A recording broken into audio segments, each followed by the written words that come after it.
So welcome again to our invasive species webinar series. This is now the 5th part of an 8-part series.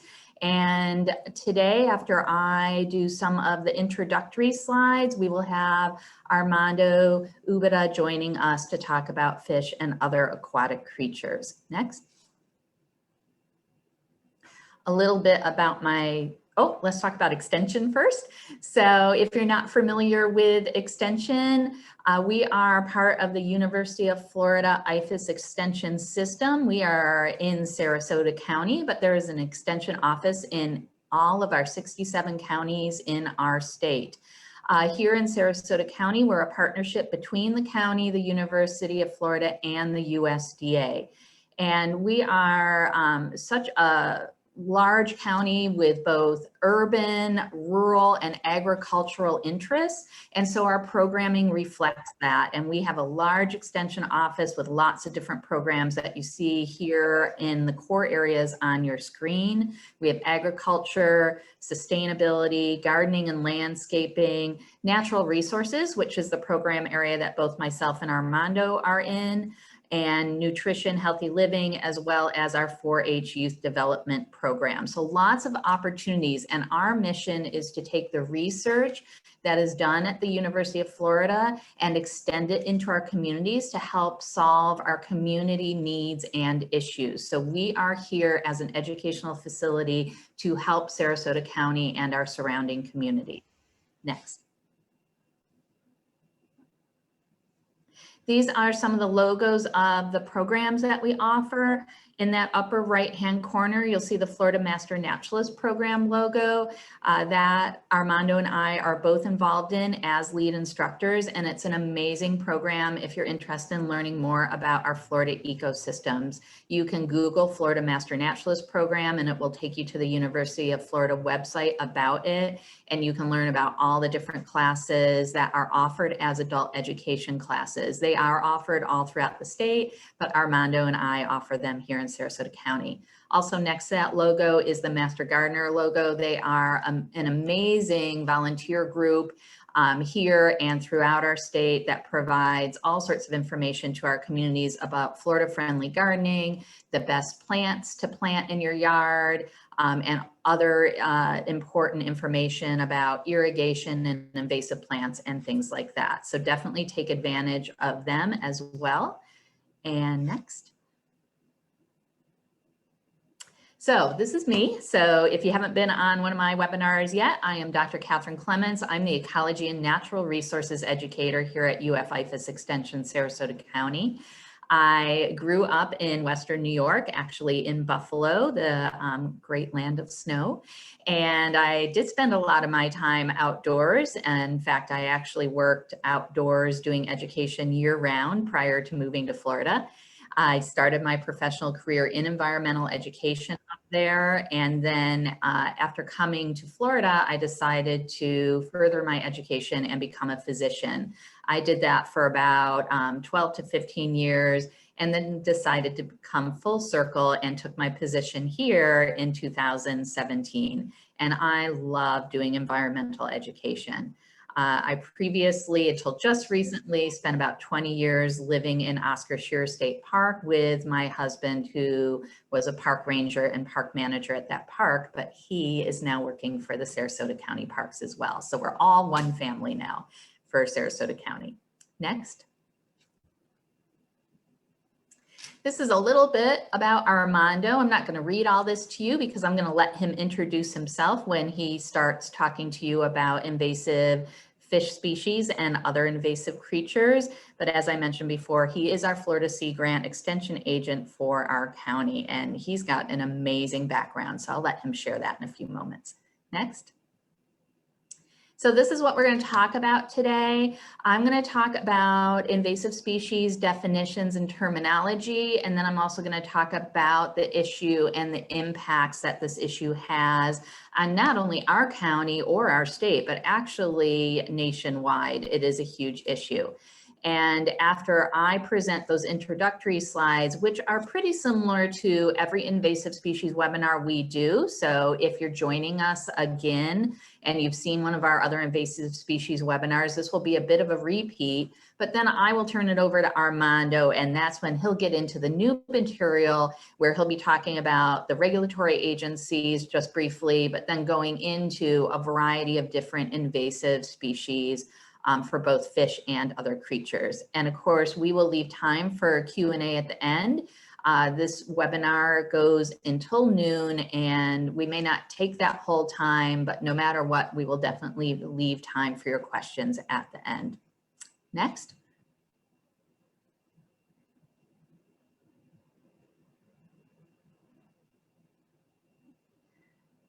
So these are some of the definitions. What Extension found was that a variety of agencies are working on this invasive species issue because, as I just mentioned, it's not just a local or state issue, it's a nationwide issue, and it's a multi-agency issue.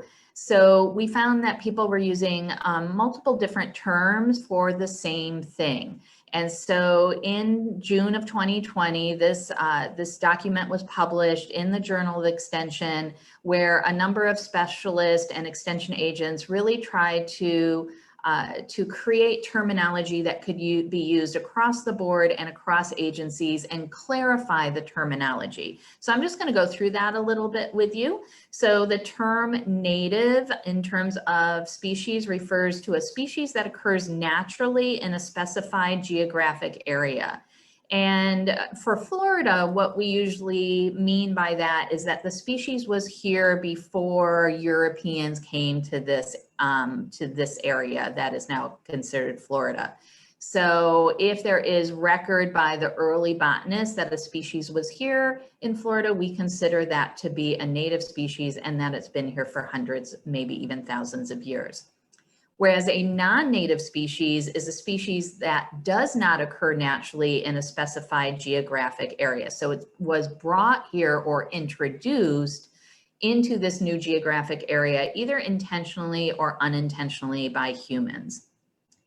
And then the last one on this slide is established, and that refers to a species having a self-sustaining and reproducing population in a certain area without the need for human intervention. And this becomes important because as we start to talk about species that are non-native that turn into invasive species, they only turn into invasive species if they're able to establish themselves and repopulate and create a population on their own without our help.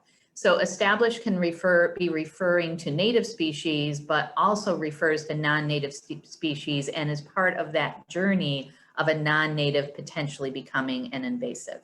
Next.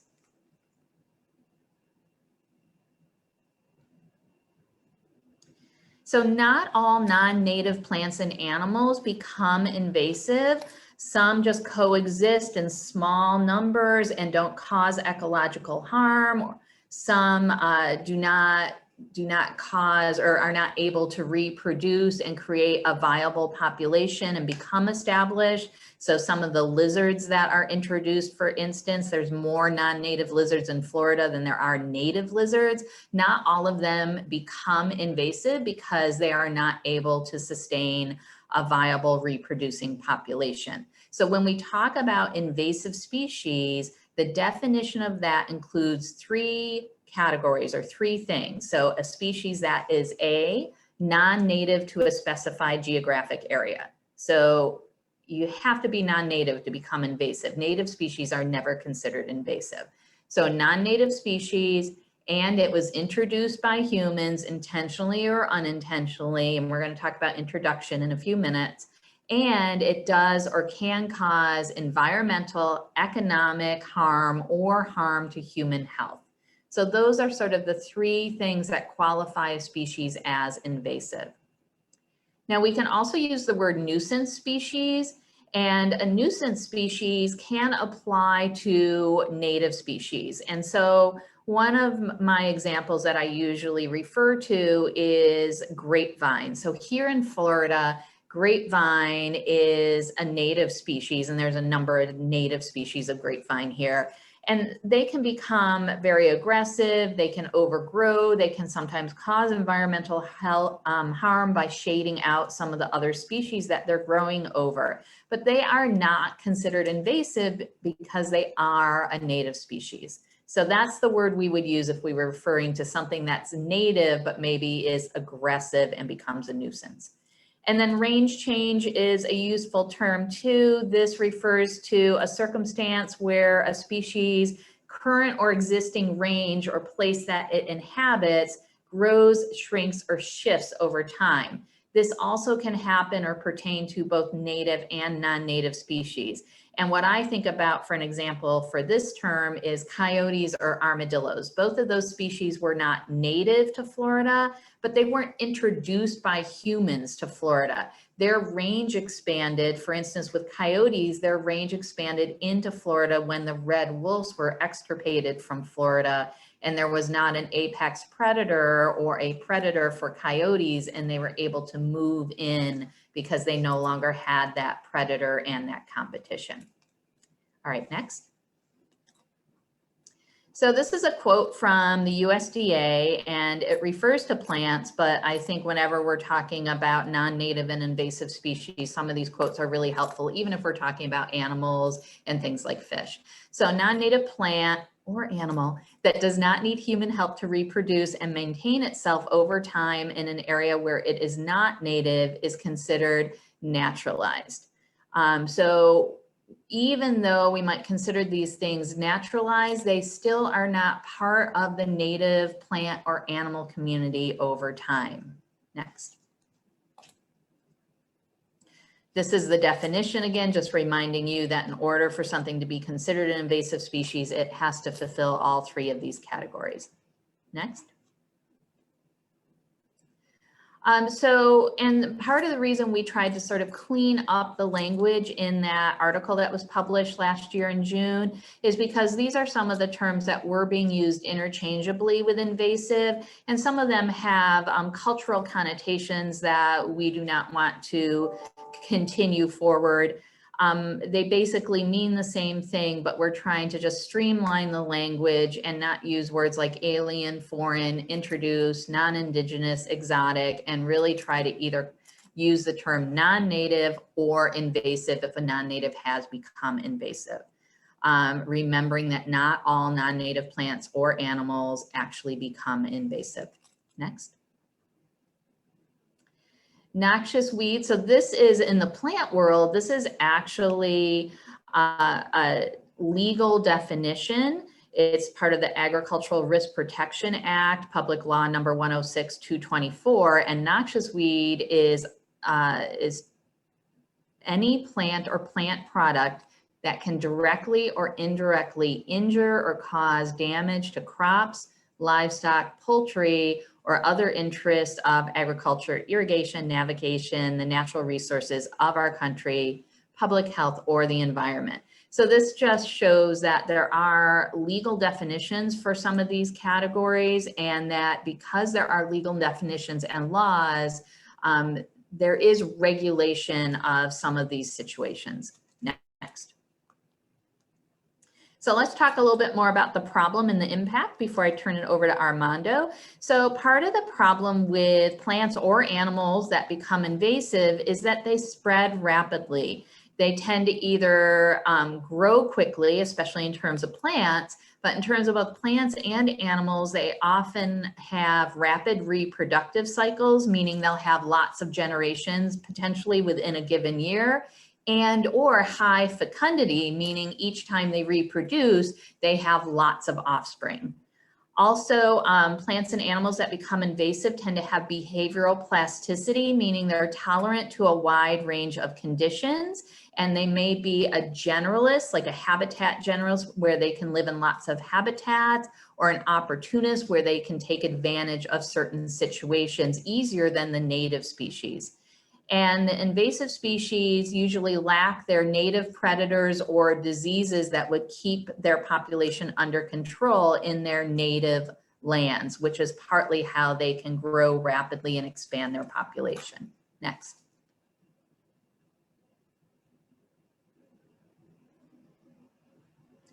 So some of the dangers of the situation is that invasive species can often will outcompete the native species. So they may outcompete the native species for resources like food, water, shelter, habitat. They might actually eat the native species counterparts. So they are impacting the ability of the native species to exist. They may even push threatened species to extinction. In fact, I believe on an upcoming slide, I have data where one research study indicated that 42% of threatened species are directly on the threatened list due to impacts from invasive species. Our invasive species in terms of plants can also increase wildfire risk and may become unstable in tropical events. And for plants and animals, invasives are difficult and expensive to control. Next. This is a National Park Service quote. We are starting to refer to invasive species often as a type of biological or living pollution. And they define that as some exotics are capable of hybridizing with native plant relatives. And this may be true with animals. For instance, the Muscovy duck, which is an invasive here in Florida, actually can breed with our native ducks, resulting in unnatural changes to the genetic makeup. Still others contain toxins that may be lethal to certain animals, and exotic organisms have been referred to as biological pollution. In some cases, exotic plant invaders, and I would say animals too, are driving our rarest species closer to extinction. Next. So you can see this is a national issue. We're seeing quotes from the USDA, from the National Park Service.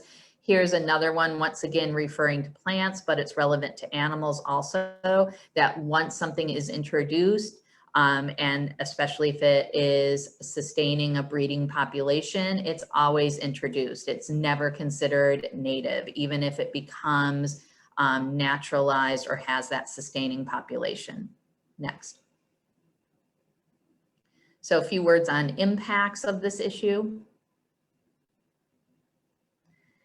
So another National Park Service quote, invasive non-native organisms are one of the greatest threats to the natural ecosystems of the US and are destroying America's natural history and identity. So some pretty strong words. These unwelcome plants, insects, and other organisms are disrupting the ecology of natural ecosystems, displacing native plant and animal species, and degrading our nation's unique and diverse biological resources. And I would say that Florida and probably Texas and California are sort of at the height of dealing with this threat. Next. Here are some of the costs, and yes, you might notice that some of the data is from the early 2000s, but it does take a while to collect the data, to publish the research. So we often have data that's 5 to 10 years old. So for instance, here you see that in fiscal year 2010 to 2011, our state spent $23 million fighting just invasive plants. We're not even talking invasive animals there. The annual cost to the United States economy is estimated at $120 billion a year. And this is from research that was done in 2005. So I can almost guarantee you that it's a lot higher than that. Over 100 million acres, according to Nature Conservancy, this is roughly the size of California, is suffering from invasive plant infestation. So throughout our country, the area the size of California is suffering from invasive plants. And there's the data I mentioned earlier from that same 2005 study, which is a really interesting study to read, that 42% of the threatened and endangered species in the United States have been directly impacted by invasive species. Next. And then I think this is the last slide I'm going to do, and then I'll turn it over to Armando. This is just a really useful graphic that we call the invasion curve. And basically what this is showing is in your lower left-hand corner where the X and Y axis come together. This is before a species is brought into or introduced into an area. So this is when we can do prevention. And just like with medicine, prevention is a better cure. It's not only a better cure to a problem, it's also the cheapest cure usually. And so if we do something called early detection, rapid response, where we are educating people about the invasive issue, we are educating people about maybe possible threats that are coming in, which our Florida Fish and Wildlife Conservation Commission does send out that information. They recently sent something out about zebra mussels, which are a huge problem in the Great Lakes area, but are now on the watch list here in Florida because during COVID, the aquarium trade, I guess, it got really popular to buy these things called moss balls. They're just like a round ball of moss for people to put in their aquarium. They look really cool, but they were found to be harboring zebra mussel larvae. Which are really, really hard to see. But once they get into your aquarium, if you dump your water, then now all of a sudden we have zebra mussels getting into our Florida waters. So prevention's where it's at. Our next levels are eradication, where something has gotten into our state, like the giant African land snail, which was a potential huge threat to our agricultural crops. And luckily we were able to eradicate that. Containment and asset-based protection. These are where the population of the species that is under concern has expanded, is rapidly growing, is rapidly moving into other areas. And this is when it becomes really expensive to control, and we're not at the level where we think we can ever get back to eradication. And I think Armando will probably mention that when he talks about the lionfish. That's where we basically are with things like the lionfish. All right, so I think that's enough of our introductory information slide. So I am going to turn it over to Armando. Just a little bit about myself. I'm the Florida Sea Grant agent in the staff. That means I'm the marine biology in the staff. That's actually I was educated in my marine science. That's my bachelor's, and I have a master's in marine resource management. But through my whole life, I've been very interested in research. I've worked with different animals, different kind of organisms, different kind of habitats. So I've done coral reef research. I've done shark research, manatee research. I've been also working, my previous work was managing a bunch of conservation projects in Latin America, Panama, all the way to southern United States. So I've been involved with many different kind of agencies and working with, huge organisms to very small, some from butterflies to whales. And always, wherever you go, invasive species is a huge problem. So this is great that we're talking about this and you are here interested about this subject. So with that, I'm gonna go on. So who determines invasive status in Florida? As you can see, there's many different organizations that actually care about this issue. But there's one lead agency in each state that deals with invasive species. If there's animals, in this case, it's Florida Wildlife Conservation Commission because it's wildlife, right? So they are the main agency here telling people what have become invasive, what are the legal status of certain organisms. So that's the lead agency with the support of all the agencies and the nations as well, like the USDA and the USGS. And I will talk more about those agencies later because a lot of the information that I actually used for this presentation, I got it from the USDA's website. But if you have questions about invasive species, if you have an animal that you don't know if it's legal to have, or if you want to buy a pet, you have to go to Florida Wildlife Conservation Commission for that kind of information. And I'll talk more about that at the end. And obviously for education and advice, you can come to the extension office. Katherine, myself, and all the agents are here to ask questions about all kind of stuff. So organisms, different species from plants to animals, that's what we're here for. So obviously university is a great resource for you. So how invasive species is introduced? Katherine mentioned a few, give us a few examples about how the first Europeans that came here brought up tons of species with them. Obviously trying to colonize and try to bring certain things that they liked to the new home. But more modern, and it happens, it's still happening. There's many different ways that these invasive species are coming into our country. One of them, and the most common, is through ballast water. If you see this picture here with this big cargo ship, I don't know if you can see it, there's a circle there. That ship is releasing water. So when they travel across the ocean, sometimes they have a lot of cargo, so they're very heavy. But when they don't have that cargo, they have to control buoyancy by getting water into what is called the ballast, or that part of the ship that hold all this water. So maybe they pick up this water in the Mediterranean, they cross the Atlantic. When they got here, they got all the cargo put onto them, and now they have to release all the water. Well, there's regulations on how you can do this, but sometimes there's not, mistakes, or maybe regulations are not as strong as they should be in certain places. Anyway, so that's how a lot of invasive species, especially marine related to aquatic environments, have colonized other areas, established themselves, because they travel themselves in this water, has a larvae maybe, or had maybe like tiny little organisms. So they're not even fully developed, but when they get to the destination, then they can, if they're suitable environment, they will become a problem, become invasive. Natural events, and I'm going to refer to that later as well, can be cast off. I have a few examples that shows this happening. You have a hurricane hits your community, you have a bunch of non-native species as pets, they get released into the wild, and that's a source of releasing invasive species into the environment. Then the active release of pets, that happens a lot.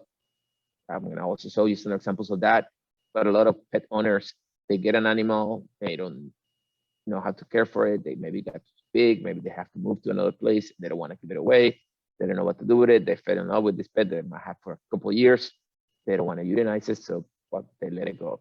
And that has happened, and it causes a lot of trouble. So that's another way that the invasive species can be introduced. Another way is, hitchhikers. There's a lot of invasive species. Well, there's a lot of species that use different adaptations to actually be able to move to different places and expand the range.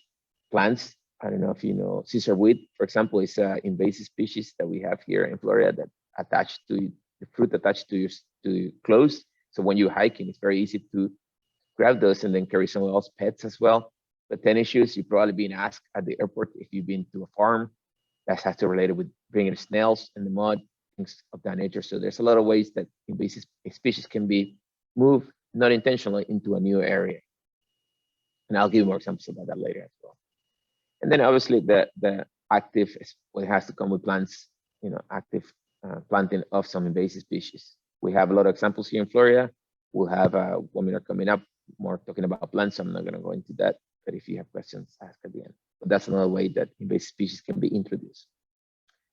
In Florida, I think Katherine already mentioned it too, but it is a big threat. It's the second threat to our natural environment after development. So development is the one because we change the ecosystem habitats, and then invasive species is the other one.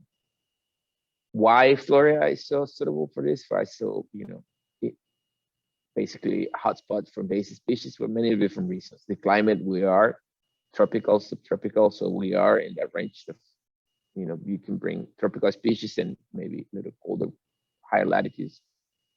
Species can actually come here depending on the temperature tolerance, but it's pretty stable. So the climate is ideal.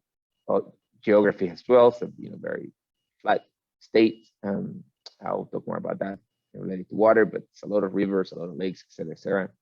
And we have a huge industry when it comes to transporting things. So we have, I think this is the state with the highest numbers of ports, if not, should be. And there's a lot of species that come there, not just, products that clothes, shoes, things like that, but also live animals that come, especially for the pet trade. So there's a lot of animals and plants that come into our ports, and some of them, as I mentioned before, can escape or be released.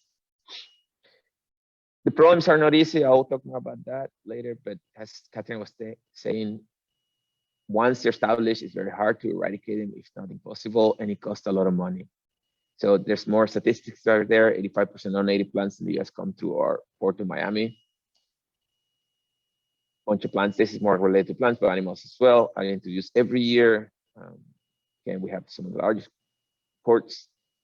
We do have a lot of business with nurseries, aquariums. A lot of people gather here for pet trades and things like that. So it can be a problem. I already mentioned ballast waters of ships, boats, things like that can also be a problem, especially if you don't clean your boats. You go from one water body to the next, you can carry a lot of organisms. I will talk more about that later. And travelers. Sometimes it's intentional. People pick up something they think is cool and they bring it home, and that's another there's some ways again how invaders can come into your place, into your area. All right. Now I'm going to be talking more about actual organisms. So in this case, this webinar was more related to fish, but since we're going to be talking about water environments, I thought, well, let's add a few other ones, other invaders that actually are creating huge problems into our in a state in the country. The first fish, as I said, this is the main name of the presentation, but so fish, before I go into give you some examples of invasive species, let's talk a little bit about what fish are. Fish is the most diverse group of vertebrates in the world. It has huge, great number of species, global level. We have two types of fish. We have the cartilage. Well, in general, we have the two main groups. We have the ones that are cartilage skeletons, which sharks raise. I'm not going to be talking about those, but I'm going to be talking about the other ones, the bonnet fish. So from this yellow line all the way here, this is the has all the fish that, you know, tuna, snooks, tilapia, you name it, in that group. So it's a very diverse group, but they all share certain things in common.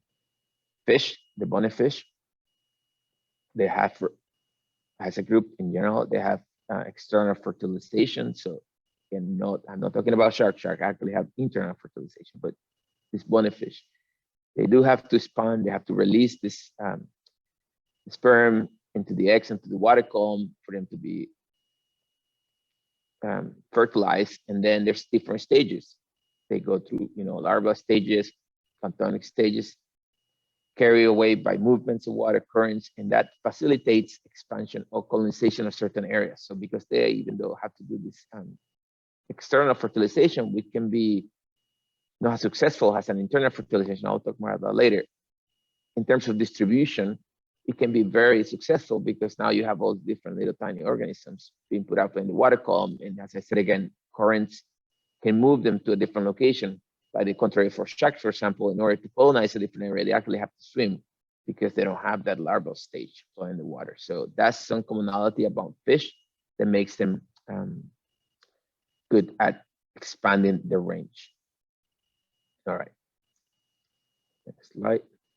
So Florida, again, the climate is ideal for some of these species, especially from species coming from warmer areas of the planet.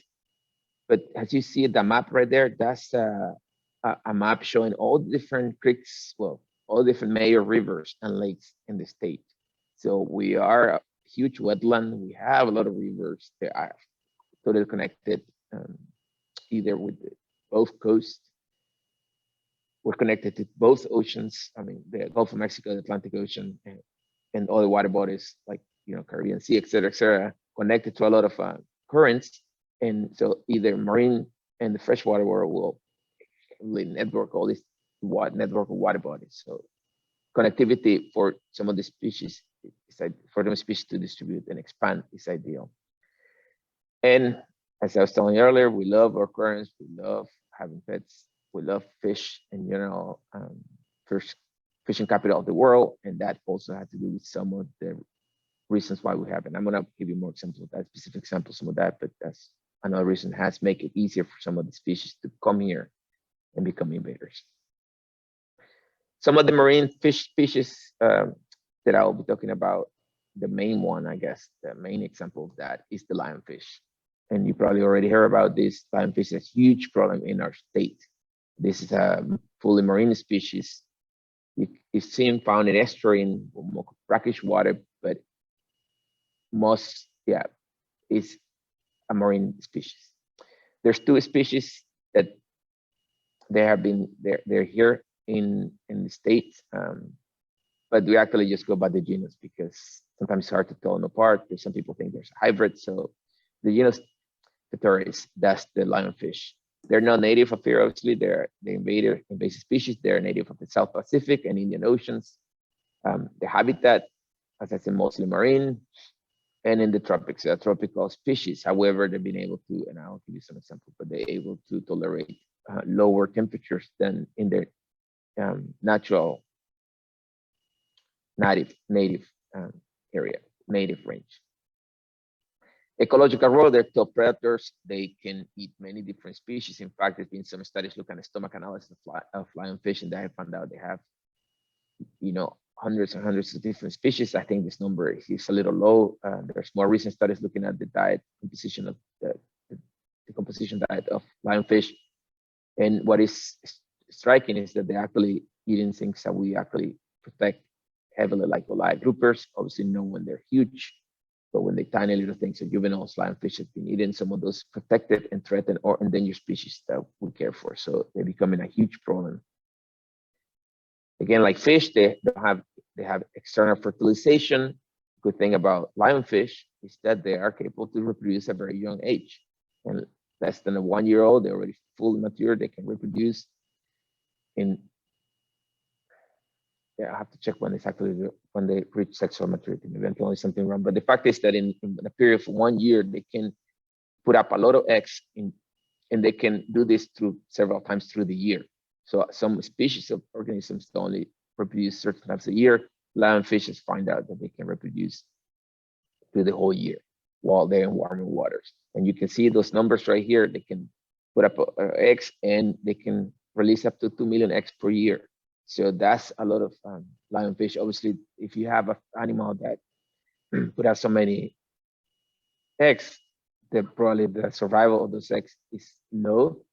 But when you have many numbers of fish doing the same thing, then obviously increases the survival rate. And since they're floating in the water column, some of them able to distribute and colonize other areas. This is a map from the USGS. If you can see here, it's an animated map when first time they spotted lionfish in the wild. It's in the Miami area. They think it was either a release because of a hurricane or maybe intentional release. They're not 100% sure, but they've been able to DNA studies look at where they came from, and that's from that area, from the aquatic pet trade. As you can see, now this lionfish is everywhere through the Gulf of Mexico, Central America, now reaching South America. And again, it's been so successful for them because they lack predators. There's animals that know how to deal with them. They can live from very shallow to very deep waters. They have a huge range of their diet. They eat a lot of different species. As I said, they're very generalistic, so they're voracious predators. And based on this map, you can see they're doing pretty well. So it's a major problem. There's a species that we probably won't eradicate, but we need your help, and I will talk more about that later. But there's one that we need to do our best to try to at least keep it in low numbers. So that was one example of marine fish. Another example is the Panther grouper. This is not as huge grouper as some of the groupers that we have here. This, I think it's 70 centimeters is the maximum length.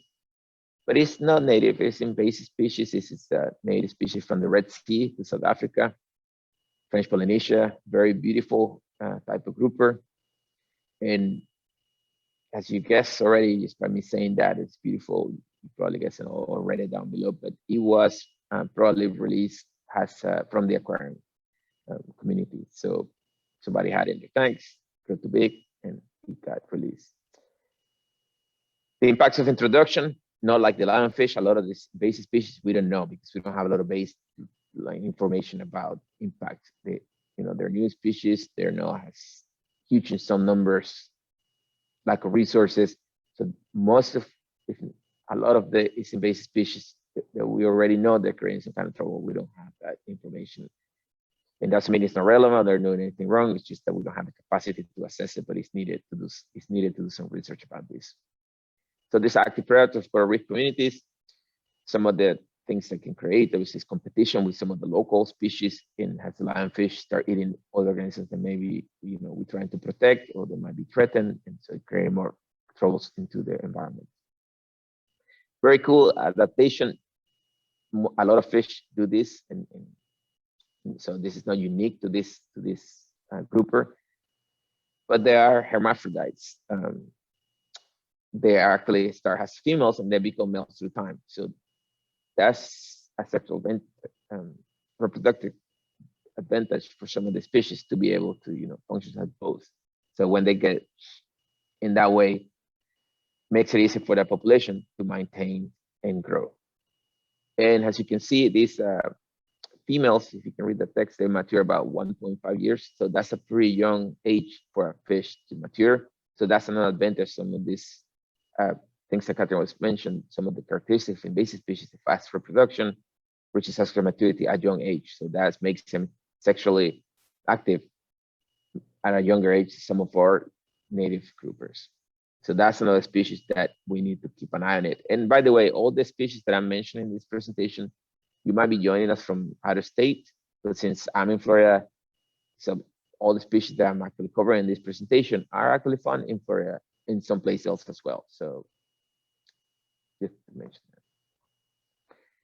Another marine species that is becoming very common to see is this fairy bastlet. It's a beautiful little fish. It's not from far away. It's actually from the Bahamas, native. It's Bahamas, Mexico, Belize, Honduras, some parts of North and South America. And it's a coral reef. It's part of the coral reef community. It's a very well-known study fish because a lot of behavioral studies based on reef aggregations and predation and things on edge is being done using this species. So it's quite common, but it's not native. One advantage of this little fish is here, and again, it's not just common to this fish, but it's making it, since they don't have native natural predators here, then this reproductive adaptation will make it for them more successful to become invasive. But so they're demersal eggs, so they put this eggs in nest, and they're taken care of. So there's parental care. That means that they're not just the fries, which I would call the little fish, or the eggs are not just on their own. They're actually being cared for the fish until they expand and they become, they can be on their own. And actually, this fish, as I was telling you, in the study, they create huge aggregates. So it's also increased protection of their own individuals, but also of the offsprings. The impact of introduction, again, for this species is unknown. There's a lot of species that we don't know yet. That doesn't mean it's not, we shouldn't do anything about it. It's that we have had researchers looking into this species. Probably was released, has an aquarium, and is already established in Florida. So that means they actually have active reproductive populations in Florida. So if you go snorkeling in the kids, you might see it. All right. Oh, and easy way to identify it. I just think it's pretty cool. This lateral line. I don't know if you're familiar with snook. If you look at snook, it has very prominent lateral line through the body. So this is kind of the same thing. Some fish is very, you can see it, some fish you cannot see it, but all of them have it. In this case, the coloration of what it will be this line is kind of broken. So it's kind of like somebody moved the painter, but it's a very easy way to identify this beautiful tiny fish. Another marine species that's becoming, well, that some people were worried about for a little bit there is this red-toothed triggerfish. Beautiful fish, very easy to identify if you know your triggerfish. It's native to the Indo-Pacific and through Micronesia. It's again a reef community. Both parents protect their young, which is again is not uncommon for a lot of fish, but it's an advantage for a lot of species, so they can make sure that the offspring survive. Active predator. The impacts of introduction, actually, this is I'm mentioning because it's not a problem. This one individual was found in Palm Beach County, and then it was actually later, not too long after it was spotted, that it was actually captured by divers.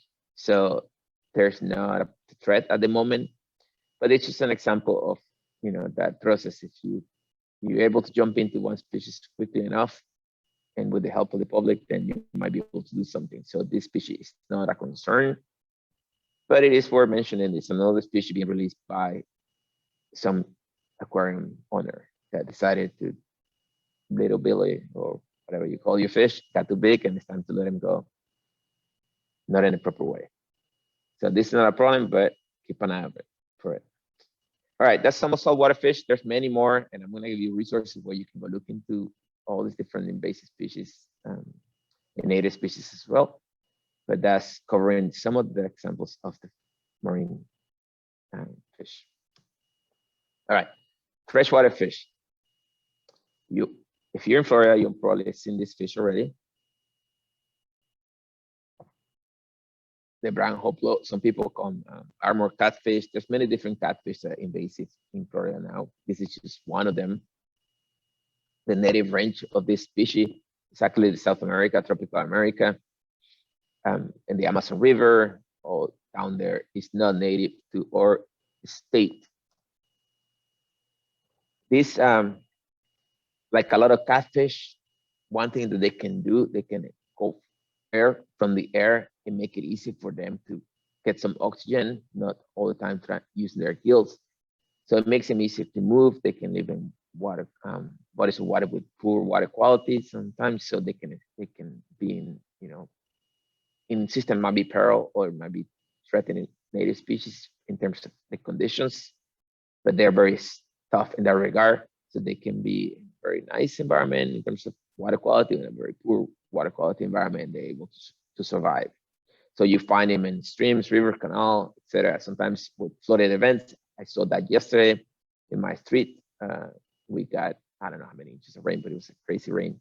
And I saw a catfish in the middle of the road trying to go from one side of the street to the other side of the street, probably pushed by the current. But as you can see, they're able to move by natural events, like I was showing you earlier.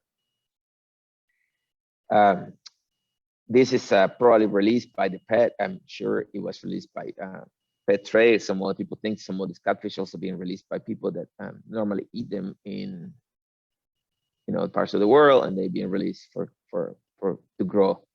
Maybe no intention to be escapee, but some people start doing some type of aquaculture or kind of raising these fish to eat and then escape.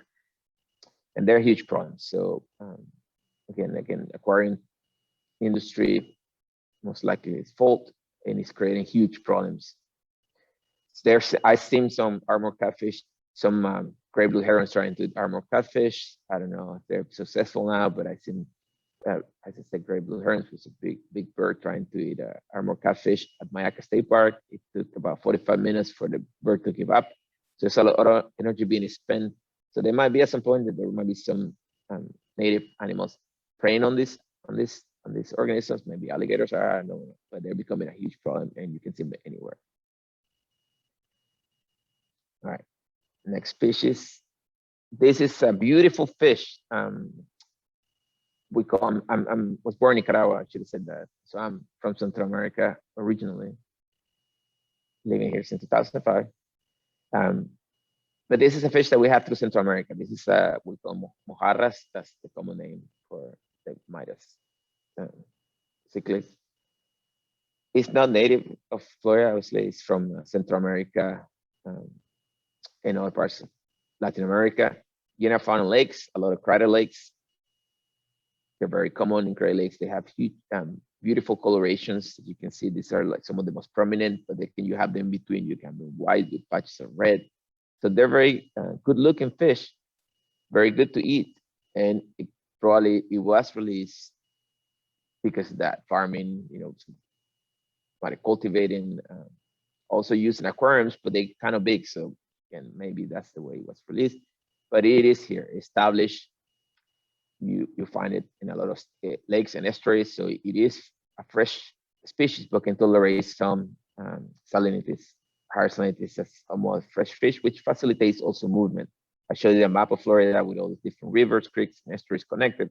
So if the species is able to tolerate some kind of higher salinity than the normal preference, it still can find a way to other water bodies, use maybe not the ideal water body, but to connect to the ideal water body where they can survive. The omnivores, so they eat many different things. That's an advantage for this fish.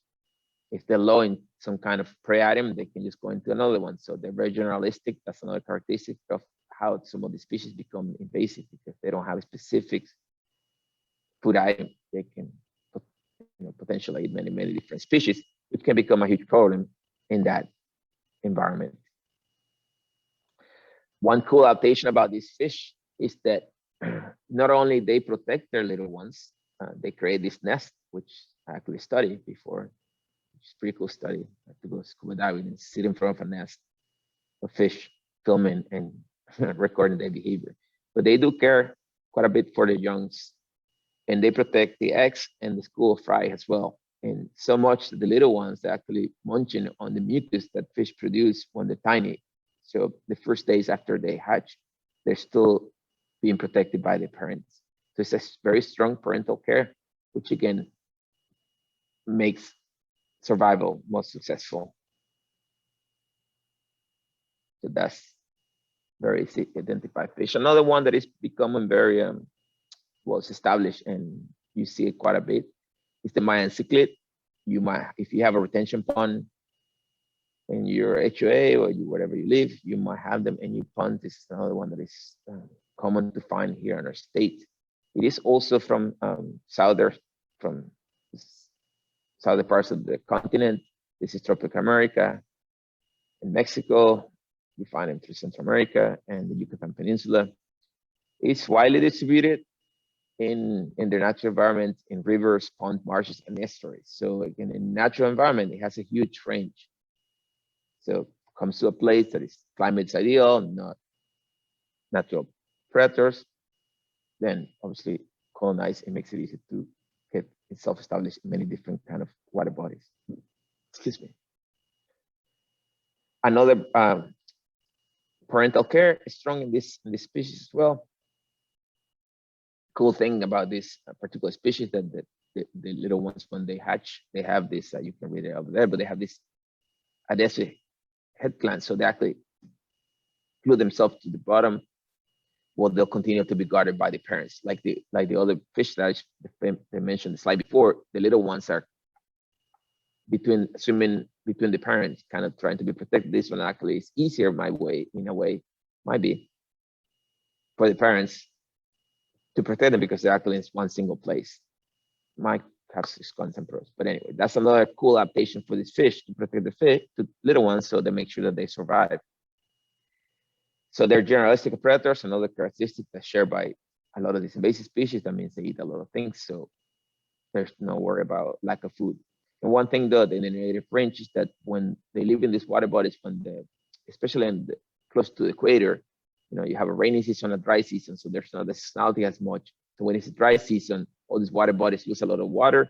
The fish congregate in little pockets, deeper holes. So this is when this species is becoming, take advantage of that situation and just munching whatever it wants. And the same thing happens here in Florida. So if you have a water body that is now smaller, now you put in all these native species in one single place, and you add in this new species, which is nobody knows how to eat it, or it's been targeting, has prey, and it's just picking up from the whole, feast of native fish and other creatures. So more information we need about the impact of the species, but it is already established and it's a problem in our state. It's very easy to identify. If you look at this spot right here in the tail, it's very characteristic. And then the stripes, kind of like a tiger kind of fish. And look and see, this is different sizes. A lot of fish, they change coloration when they are different, when they're juveniles versus when they're adults. In this case, the Mayan Cichlid, from juvenile to very large individuals, or the larger they will get, they remain kind of the same coloration. They keep the same coloration and pattern. So that dot is the number one characteristic to identify. Cool. Another, I don't know if you saw it, it was recently in the news, well, maybe not recently, maybe like a year and a half ago. It's kind of hard to keep track of time now. But Bullseye Snakehead is a fish that is a freshwater fish. Its native range is Southern Asia from Pakistan.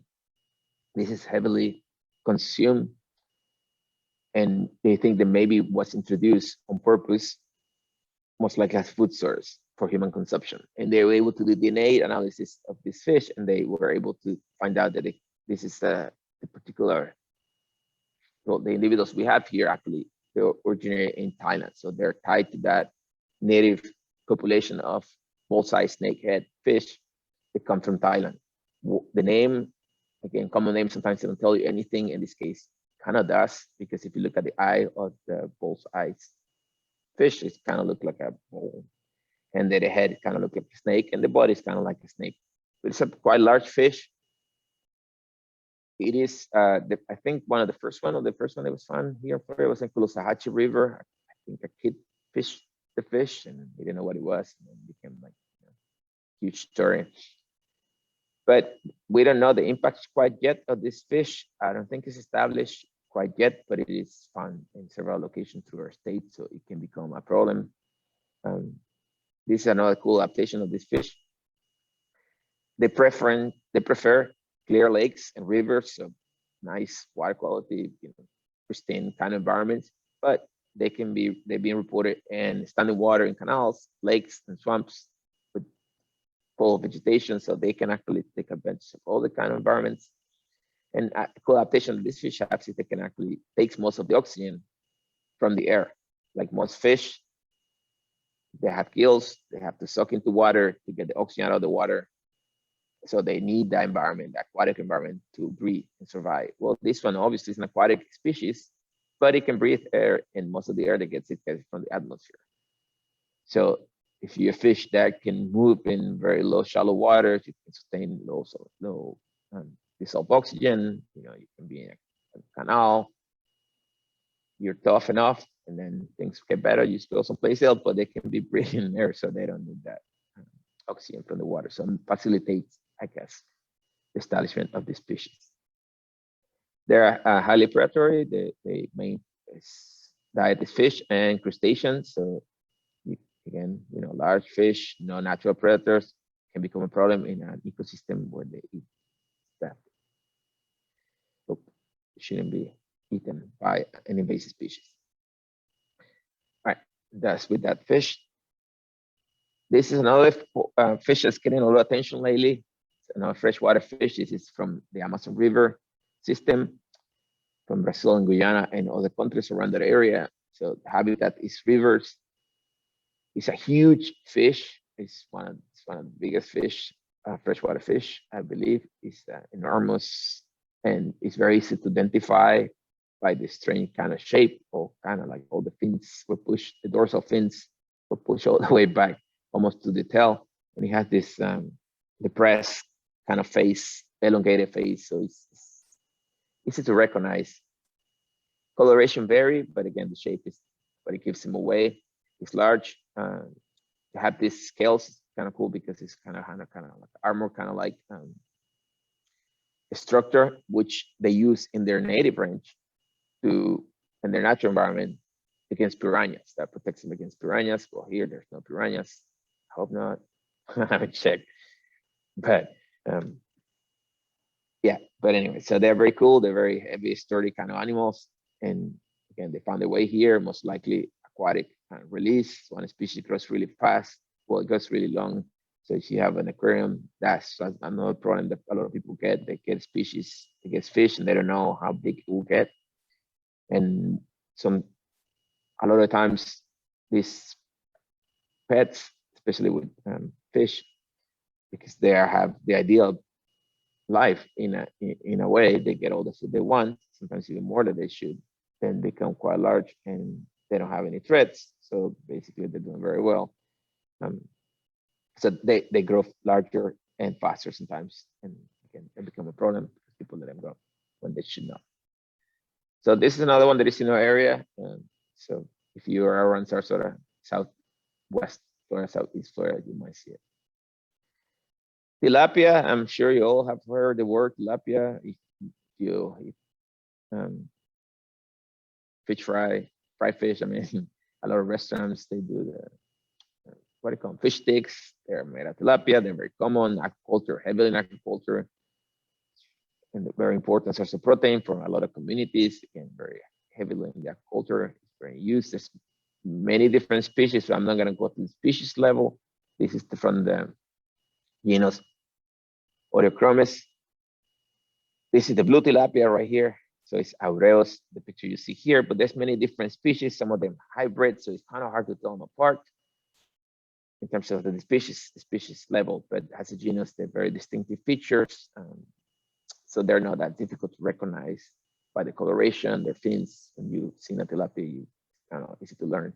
So on the part, they're established, they spread abundant in the southeast of the United States, Another thing that this fish has, although it's a freshwater fish, it can tolerate salt water. So it's being found in Tampa Bay in marine habitats. Maybe they don't want to be there all the time, but just the capacity to be there for longer periods of time, giving that advantage over some of these native species, freshwater species especially, and again, to colonize and move into different areas. They're mainly herbivores, so they're not top predators, but they have very generalistic diet when it comes to herbivores, and they eat a lot, and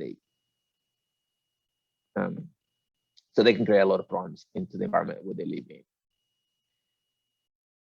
Main means of introduction, like in many places in the world, is either escape from some aquaculture. Some people have actually put them in the ponds, used to control nutrients or control the kind of species, or used to have them as a source of food. But escape, and it's everywhere. And as you can see on the map, this is from the USGS. You can also go from, I'm going to give you a link to that later, but you can look at the animated map of this species as well, like most of the ones that they have in there. And it's all through the United States, at least lower part of the United States. Most likely cold temperature is the constraint here. Why it hasn't got higher than, I don't know whether it's New York, but it is pretty much in half of the United States, and obviously Hawaii and other US territory. I think I said they're from Africa, so they're not from our continent. I'm not gonna go into the species level again. It's another one like tilapia. There's many different species, but the Asian carp is a huge fish. Was introduced to aquaculture industry. There are voracious eaters. The threatened fisheries that I used to give you an example here. They spend about $7 billion trying to control some of the carp in the Great Lakes. Oh, sorry, no. They threat fisheries like the one in the Great Lakes, which generates up to $7 billion. So they do spend millions of dollars, at $1,000, if not millions of dollars, like Katherine was showing you, to eradicate some of the species, but they are threatening very important source of income for many different stakeholders. So just to give you, the government has committed just for these 4 species that you can see in the map where they are, and we do have it here in the Southeast, especially $78.5 million just to try to control the species in the Great Lakes. So it is a huge problem. And again, probably was released here. Well, it says for the aquaculture, but also, who knows if it's also being moved intentionally by people into other water bodies. Because even though it's not native, some people still fish for it and like to fish for it. So that's another thing that we need to educate everybody that uses water bodies, not just boaters, fishers, but public in general. All right, that's with fish. So again, there's tons of fish. That's just show a few examples. I don't want to spend hours and hours talking about different species. I tried to mention some of the ones more representatives in terms of how they were released, or how they got introduced, and some of the main adaptations that we covered, the general adaptations some of the basic species have, but shown at a specific level, species level. Some of the adaptation of the species have their baked in, given that advantage in the non-native environment. So we'll go with reptiles. And the main point of this presentation is fish, but there's some aquatic reptiles that they're creating a lot of troubles in our state, in other parts of the United States as well. So in general, reptiles are bodies covered with scales. So that's all reptiles. They're cold-blooded. That's being cold-blooded, warm-blooded or cold-blooded has the advantage.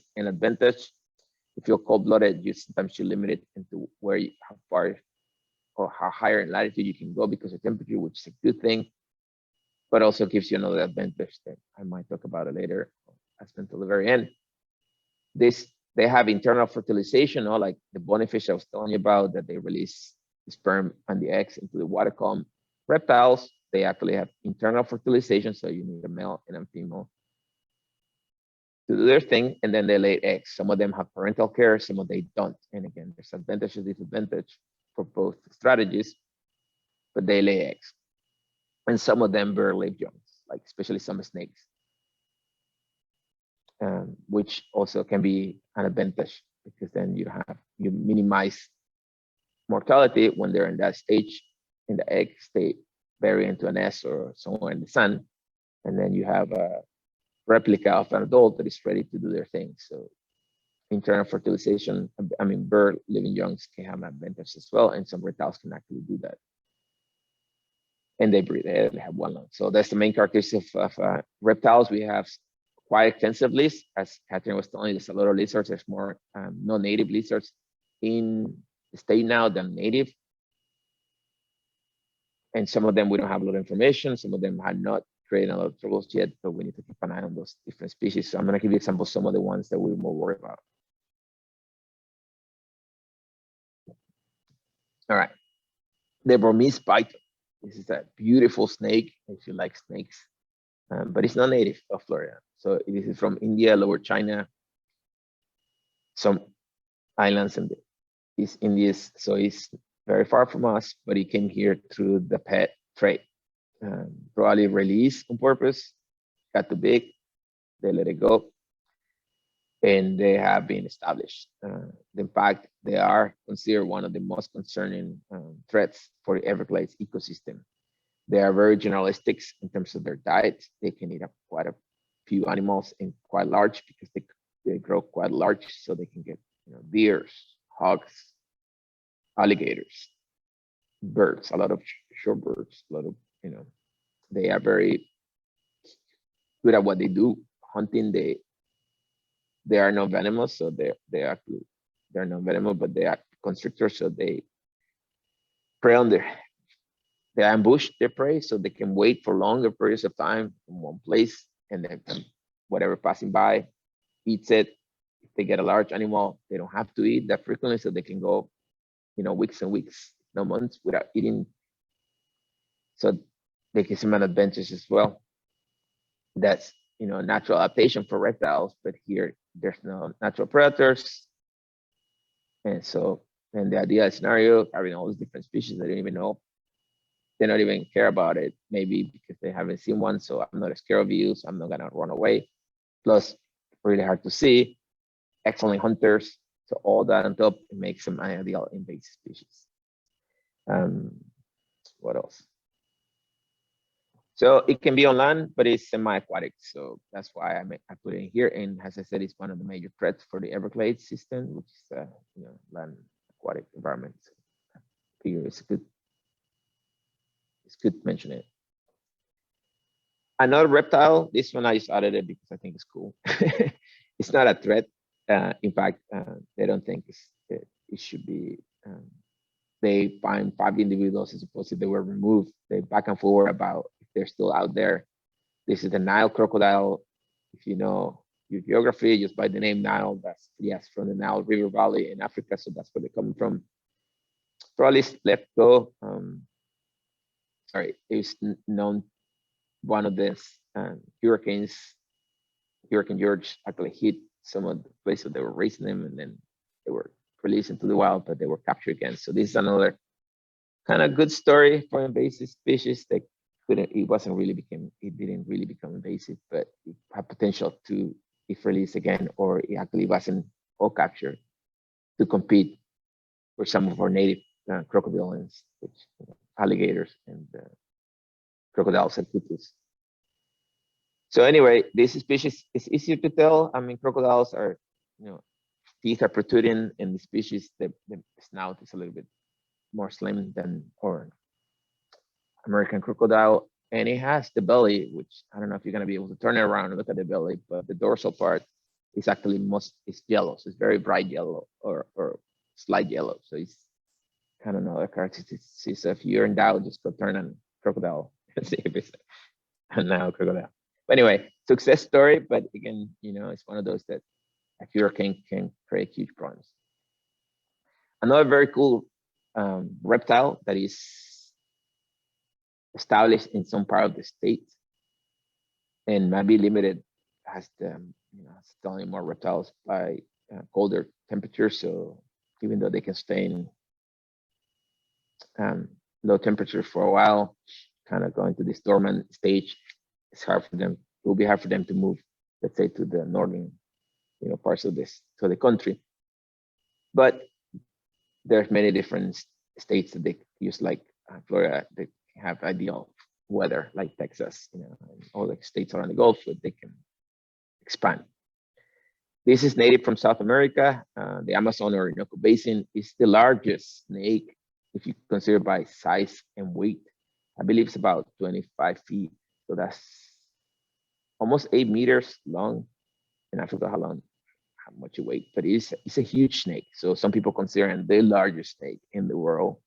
It's not a venomous snake, so it's a constrictor, just like the Burmese python, and it's almost same kind of hunting. You know, use weights and ambush. Very cryptic. That means they can make themselves almost invisible in their surroundings.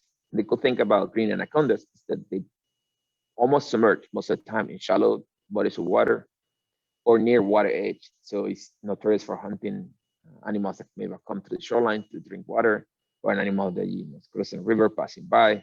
They might think it's very shallow, and then you're there, and then you get coiled by this enormous snake.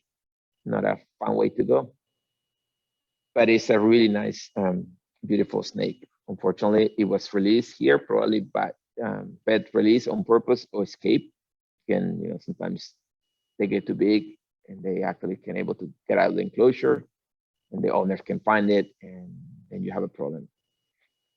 Pretty cool thing, adaptation about this snake. Not only, you know, I told you it's awesome and big and cool looking, but female is very, the whole reproduction mating thing is quite interesting. I should put it this way: they can attract males, like other organisms, like other species of reptiles. You know, pheromones. They have this scent that they put out. They attract males. It takes a long time. What is particularly interesting about the species is they can take this courtship can take up to several months, but you make sure that it's, yeah, it has a reason for it. It attracts a bunch of males all at once. You can read there. You can find a female with 13 males all up in a huge ball. Imagine seeing, when it will be 13 males and a female, 14 snakes, 8 meters long in this huge ball mating. So I guess the advantage of that is to be able to select the best father or fathers. They give a bunch of, they give birth to live young. So there's no carrying of the eggs. I carry all my eggs inside me once they're fertilized. I'm a female green anaconda. I just release all these tiny little green anacondas, and now can go on their own, so they don't have the egg stage, which can make it, you know, something else can eat them. It's a top predator, and we don't know yet what the complete impact of the establishment of this species, but we need to keep an eye on it. It's not through the whole state, it's very localized, so some people are not as concerned, some people are more, but it's one that we should need to keep an eye on it. All right, that was for my reptiles. We might have a little bit more time for questions, but not just fish and reptiles are problems. Another examples are invertebrates. There's many different kinds of invertebrates. So I'm not going to give you the generals of invertebrates. In this case, I'm going to be talking about mollusks, which, you know, like the zebra mussel that Katherine was telling you. We have the green mussel, and I'm going to go into zebra mussel later, even though I don't have a slide for it, but it's worth talking about it since Katherine mentioned it. The green mussel is a filter feeder. It's a tiny little mussel. I don't know if you've seen one. They're already here. They're established in the East Coast and the West Coast of Florida, and they're moving, as you can see in the map, from the US. They already find their way all the way up north into the Gulf of Mexico. So most likely they will be able to establish themselves in many, many different states. It's a filter feeder. So in order to consume whatever they consume, this plankton species, they have to filter all that water, suck it into the body, and release it. So they are good in the native environment because they clean the water, they control nutrients. The problem is that they're not from this area, so there's not organisms preying on this, you know, natural preying on these organisms. And the problem with this is they will compete. One of the main impacts is what's called fouling, which makes enormous aggregation of mussels. So it's competing for space with some of the native species, like oysters, of some of our native mussels. And it has created a huge impact in our industry, especially in power plants and things like that, because it clogged all these tubes, all these different pipes, all these different systems, and needs to be removed and taken care of. So it's a huge problem. Most likely, it's another one that it was. I think I have a little picture here behind the screen. I can see it. Yeah, from the ballast water, which is when the ships discharge all the water into the, they walk from one ship to the next, and they have to release all this water. Well, out of their life cycle of these organisms, they have a larva stage. So the ship didn't know they was carrying all this larvae, and then it got released into the water body, into our water. So, and they started themselves, no more competition, and here we have it. This is one that we won't be able to eradicate, most likely, but we can do some to mitigate or control it. By the way, there hasn't been any success when it comes to eradication of invertebrates as invasive species. So as Katherine was telling you, prevention is the best thing. Once they get here, not only it's costly, but you might not have any success. I don't have a slide for the zebra mussel, but that's another one that Katherine was telling you is becoming a huge problem. If you go to FWC, I'm going to show you some research where you can go, but it is right now on the front page of the invasive FWC site, because we don't want it to become the green mussel, right? We might have time to stop it if we are able to control. And how it got out here is we can aquarium, this little bowl that they were selling, the larvae was there, nobody knew, no proper disposal maybe of that water in the tank, then larvae get released. So it's showing up in some tanks, so people are starting to worry about it. So hopefully it won't become a problem, but that's another mussel, another mollusk that can become problematic. So that's just a few examples of species. Again, there's tons of species, unfortunately, that they are becoming invasive species. I'll provide you resources like I'm doing now with the slide, where you can go and learn yourself. But the best thing that you can do is not only learn about invasive, but learn your native species. Because like Katherine was telling you about the lizards, there's more invasive species than native. So if you know your native very well, most likely you will be able to identify an invasive quickly, even if you don't know for sure what it is, or the species, the genus. And I will talk to you more about it. So it is very important that, yes, learn about invasive, but learn about your native species as well, if not even more. Where to find information about invasive species in our state, and there's there's also the wildlife the wildlife national, I forgot what it's called, department. But every state has the FWC, so you can, if you don't live in Florida, but if you are in Florida, this is one of the best places to go look for information. You can search for species specific for the new rules. So information, they have a species profile. Some of these, they even do have, and that's the website right there, that's the direct link to that. They do have an updated list of species that maybe they were legal to own, and now they're not. There's different deadlines of what you have to do certain things. If you are a producer, for some of the species, you have up to, I think it was till July 31st of this year to actually get rid of all of them. So people had to apply to special permits to keep their pets if they have had them for many, many different years. But anyway, they put up a new update, so it's very good. It's a good place to go and check for what's happening. Katherine also mentioned that they release things. So if you sign into their email list, you most likely will get some of this information. I'll provide you more information at the end. But it's good to know what our authorities or regulatory agencies are telling us about some of these invasive species. Some of them is because of lack of information, they haven't been categorized as invasive. So again, it's good to be checking and to be learning about potential as well. You can see somewhat in this list, there's some of the species that I just mentioned. The Burmese python is here. The green anaconda is here. And there's other species of reptiles. They might not be aquatic, so that's, I didn't cover it, but they are associated with some of their marine or freshwater environments, like the green iguana. And commonality among these ones, pet trade. If not, most of them. Most of them, if not all. Okay, where to find more information about Florida? As I was telling you, the USGA is a great resources. In fact, they might have more about species profiles, so information about the different species than FWC. So I would start with FWC if you look at the state, but then if you want to get more in depth into learn about the different species and bibliography and different citations for different kind of research related to that particular species or genus, etc. Go to USGS website. It's a great, especially then in this case, then the non-indigenous aquatic species part of the website, and it'll give you a list of all these different groups, taxonomic groups like amphibians, fishes, marine fishes, etc., in mammals. So it's a great resources. It has those animated maps like you saw from the lionfish. So you can, for some of them, you can see, when they got released or they escaped or whatever happened and where they are now. So it's a great resources.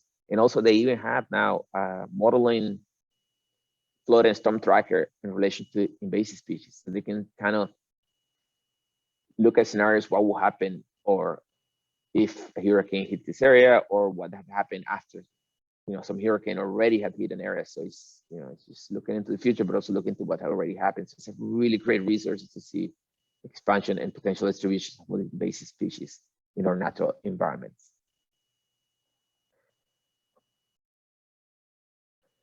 That, and just to go a little bit more in depth with the USGS, just to show how to use it. That's one side that I show you, but there's also, you can go more, you can be more specific about your queries, about what you want to find out. Again, it's a great resources. You can go by state. So if you look at here, I hope you can see my cursor. You look at the table, and that's what I basically did for some of the species to look for some information for this presentation. So you go by state, and you look by the taxonomic group. That will tell you if you want the common name or scientific name. That's just easier to find it. As scientists, we prefer scientific names, but most people use common names, so you can search using both. And you can use more than one state. You can look at the states nearby us. So it's a great resources, and you can, in terms of aquatic, and you can also look at drainage areas, so you can kind of look if you concern about invasive species in a certain area, you can kind of see what might go based on the drainage of the area you live. So it's very useful site. And we were talking about silver mussels. Here you can have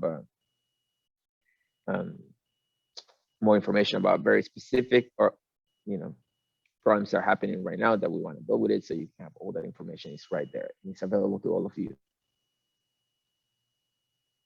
All right, so that's what resources. In terms of management of invasive species, well, I think we stress enough how costly it can be and how damaging to the environment. So we do care about this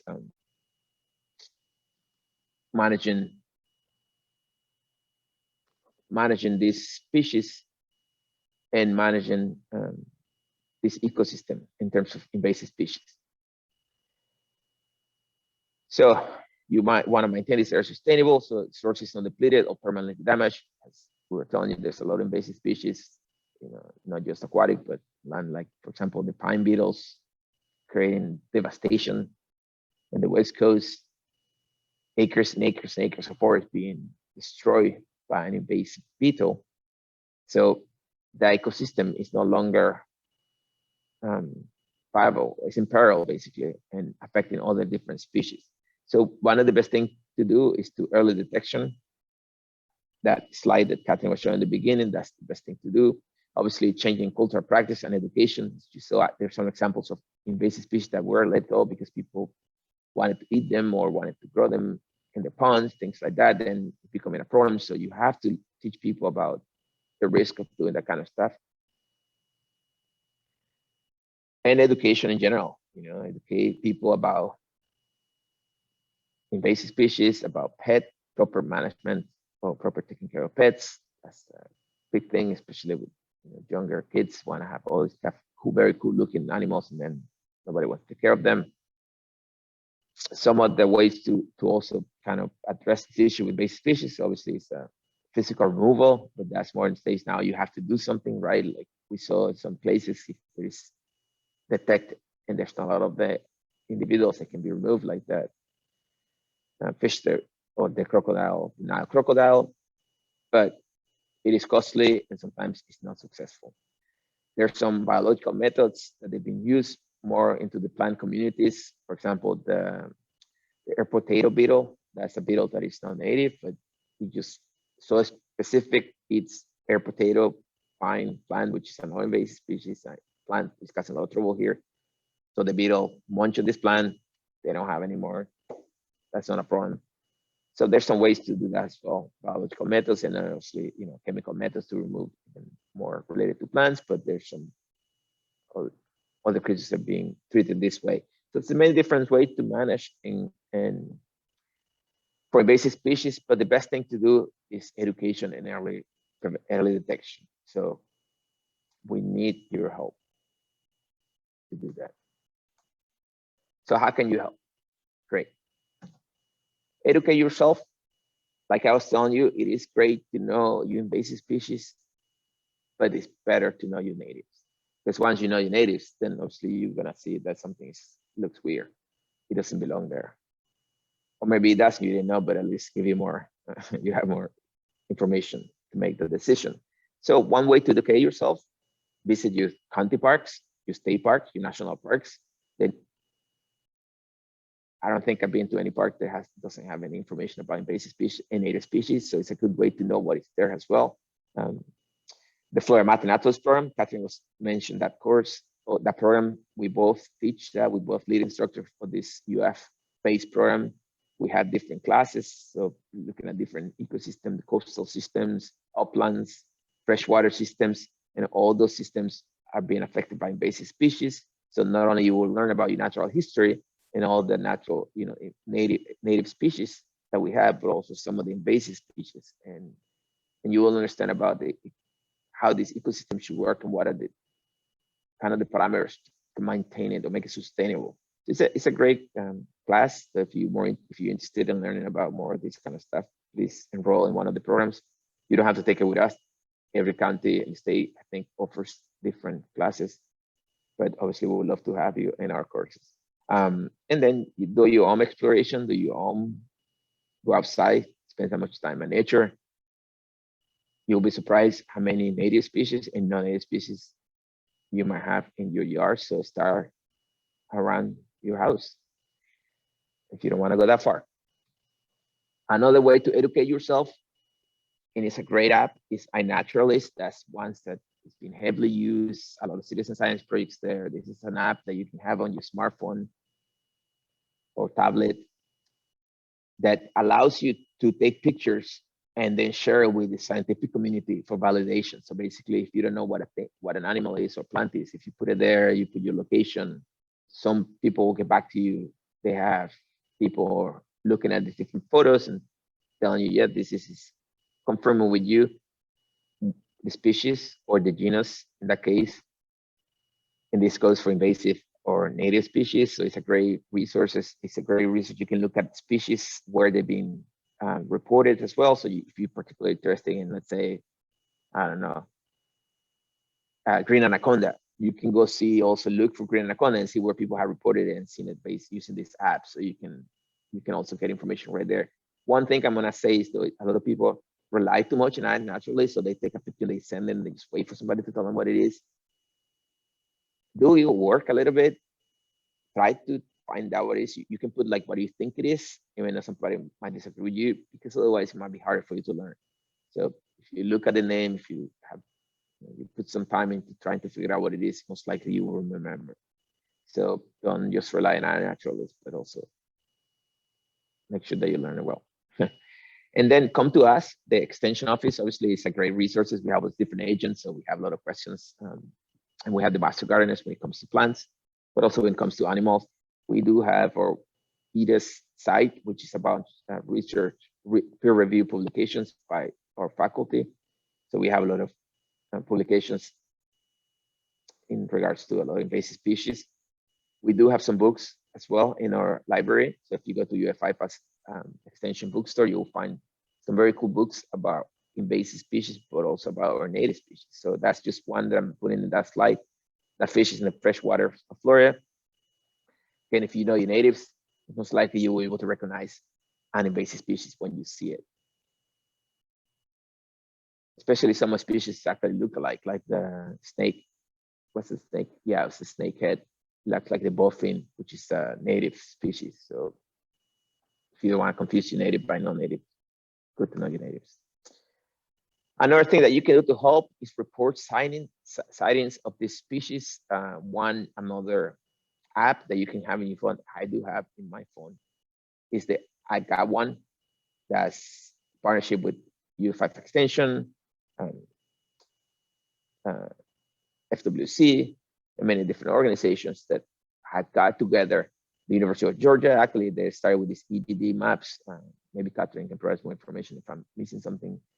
But they link in all these different ways, all these reports from individuals and making it available in terms of visualization, maps, and then you can, so it helps scientists track, it helps agencies track these species. As I said, they are linked to all these different agencies. So if you have, I got one and you do a report that says, again, I'm gonna say green anaconda, it's not like green anaconda. And you put it right there and you put a location, you put a picture, you leave your information, maybe probably somebody will get back to you and actually will go and track this animal down. So it helps for these people that actually in the field trying to collect, capture some of those invasive species. So it's a great way to report, and it's a great way to help our regulatory agencies with this issue. Okay, next slide. We also have, the FWC has this great program. It's called the Amnesty Program, Gray Pets, Gray Homes. So you can give away. Remember, I was telling you a lot of these species are being released into the wild because people don't want to take care of them anymore. They don't want to give it to somebody else. They don't have a place to give it. They don't have somebody else to give it to. They feel sorry for the animal. Maybe Katherine can tell you about some of the animals they have found when she was used to living at the state park. But there's a lot of these people releasing a bunch of exotic species. So we don't want to do this, a bunch of invasive species. So one thing that you can do is give away your pet. Some of these pets will find a home. I think they actually, the state already surrounding non-native pets are with home only with approved adopters. So it's given to anybody who will just, maybe do what you thought maybe doing, but you didn't do because you participate in this program. So in ways, there's not penalties. So if you have a species that now is illegal to have, you won't get in trouble. So it's basically trying to help as much as they can to public with the situation. And as I said, FWC keep putting updates. There's a whole list of animals that you can have and you cannot have. So if you're in doubt, go to FWC, and also have a lot of educational resources for homeowners that actually have pets that they're not native. They could become invasive, have to better take care of them. So there's not that risk. They put in tags, some of this like electronic tags, some of these pets as well, to be able to track them if in case that they get escaped. So there's a lot of different resources. So there's no excuses to get involved. Another way to get involved, just follow up, is SISMA. This is a whole group of people, organizations, researchers, basically trying to manage all these different areas, which Katherine is part of it. So I'm going to have her tell you more about it if you have more questions. But basically, you'll be able to enroll, you're able to participate. They have citizen science projects. They have resources for you to learn about different species, not just plants, but animals, like amphibians, reptiles, etc. So it's a great local group in our state that you can be part of it and be involved. As I said, a lot of the times we don't know the impacts or if these species are already established. There's no research. So people like yourself can do a lot of to help with invasive species, and we like to get involved. So please do so. And yeah, we're at the end. We're gonna open it to questions, a couple more slides, but this is, you probably already seen this before. I love this quote. This is not our planet. This is our future. This is our children's planet and their children's and their children. So we need to be more responsible. As you can see, a lot of the escapees or release of invasive species being an accident or maybe lack of knowledge. Now we do have the knowledge. It's still intentional release. It shouldn't happen in So we need to do a better job of taking care of our environment and our natural ecosystem. With that, I think I'm finished. So thank you so much for participating. I hope you find this educational.